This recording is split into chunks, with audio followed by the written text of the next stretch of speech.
This is the Lone Crater YouTube. We hope this video helps. In this video, I will show you how to replace a cabin air filter.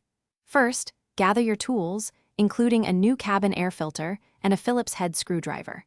Make sure your vehicle is safely parked on a level surface with the engine off. The cabin air filter is typically located behind the glove box, so we'll start by accessing that area. This simple maintenance task can significantly improve your car's air quality and HVAC system efficiency.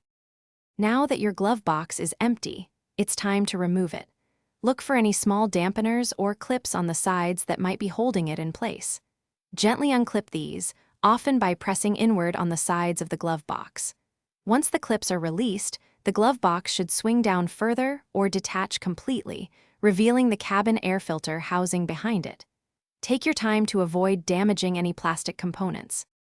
With the glove box out of the way, you'll see a rectangular cover, which is the cabin air filter housing.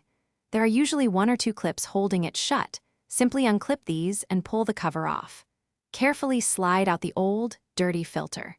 Pay close attention to the airflow arrow on the old filter, as the new one must be installed in the same orientation.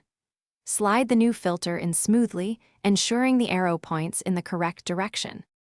Once the new filter is in place, reattach the housing cover, making sure the clip snaps securely. Then, carefully reinstall your glove box, aligning it with its hinges and re-engaging any dampeners or clips you removed earlier. Give it a gentle push to ensure it's firmly in place. Finally, turn on your car's fan to check for proper airflow and enjoy your fresh cabin air. For a truly fresh scent, check the description for a link to little trees, black ice, and other great deals. Thanks for watching. Consider subscribing if we helped you.